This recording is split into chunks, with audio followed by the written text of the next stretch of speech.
Akwụkwọ ihe mere nke mbụ isi nke 27. Ụmụ Izrel dịka aha ha si dị, ya bụ ndị isi nke puku kwuru puku na narị afọ, na ndị isi ha, ndị na-ejere eze ozi n'ọkwa dị iche iche, ndị na-abata ma na-apụ kwa ọnwa, n'ọnwa niile nke afọ, n'ọkwa ọbụla. E were narị puku mmadụ anọ na abụọ. Klaasị mbụ maka ọnwa mbụ bụ nke Lashobeam nwa Zabdiel. N'ime klaasị ya dịkwa nde mmadụ anọ na puku iri abụọ. Ụmụ Perez bụ ndị isi nke ndị isi niile nke usuu ndị agha maka ọnwa mbụ. N'ọnwa nke abụọ bụ Dodal onye Ahohite, nke a bụkwa otu ya. Miklot bụ onye isi na narị mmadụ anọ na puku abụọ n'igwe ya. Onye isi nke usuu ndị agha nke atọ. N'ọnwa nke atọ bụ Benaya nwa Jehoiada onye isi ndị nchụaja. Otu ya dịkwa puku iri abụọ na anọ. Benaya bụ onye kachasị ike n'ime ya bụ Abizaba nwa ya. Onye nke anọ, nke dị ihe dịka 30 na n'usoro ya nye ọnwa nke anọ, bụ Ashahel nwa Joab na Zebadaya nwa ya, nke na-esochi ya. Onye nke ise nke ọnwa nke ise bụ onye Rabat onye isi Shamhut onye Izrite. Igwe ya dịkwa nde mmadụ anọ na puku iri abụọ. Onye nke iri isii nke ọnwa nke iri isii bụ Ira nwa Iket Tekiot, na n'otu ya dị nde mmadụ anọ. Ọdụm nke iri na puku iri abụọ. Onye nke iri n'ọnwa nke iri bụ Helez onye Pelonit nke ụmụ Ifrem. Ngụkọta nke mmadụ puku iri abụọ na anọ. Onye nke asatọ nke ọnwa nke asatọ bụ Sibakal nke onye Hushat nke ndị Zariat na puku mmadụ iri abụọ na anọ. Onye nke itoolu nke ọnwa nke itoolu bụ Abiza onye Anatot nke ụmụ Jemini na puku mmadụ iri abụọ na anọ.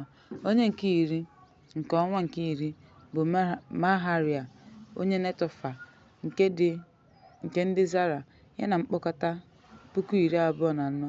Onye nke iri na otu n'ọnwa nke iri na otu bụ Benaya onye Piraton nke ụmụ Ifrem. Onye ọnụọgụgụ ya dịkwa puku iri abụọ na anọ. Onye nke iri na abụọ n'ọnwa nke iri na abụọ bụ Hedaya onye Netofa nke ụmụ Otniel, ya na puku iri abụọ na anọ. Ndị isi nke ebo Izrel bụkwa ndị a, n'ihi na ndị Ruben nyere Elieza nwa Zikri iwu. Maka ndị Shimeon, Shefatia nwa Maka. Maka ndị Livai, Hashabaya nwa Rimion. Maka Aharion na Zadọk. Maka Luda, Elihu nke ụmụnne David. Maka Isaka, Omri nwa Michael. Maka Zebulọn, Ishmaya nwa Obedaya nke Naftali. Lerimot nwa Azriel nke ụmụ Efram. Hosaya nwa Azazaya nke ọkara ebo Manas.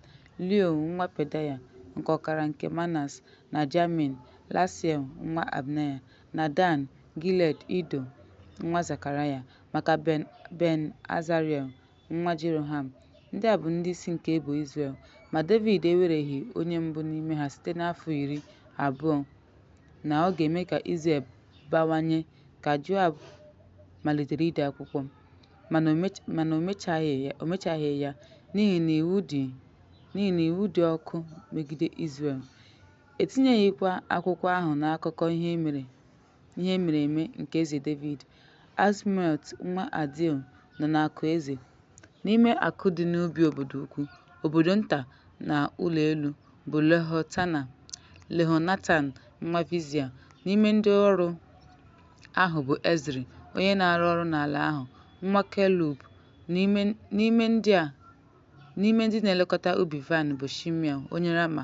Otu n'ime ndị na-elekọta ubi vaịnị na mmanya vaịnị bụ Shabdi onye Shifmite. N'ime osisi oliv na mulberry dị na ndagwurugwu bụ Baal-Hanan onye Geda, na n'ebe a na-echekwa mkpụrụ oliv.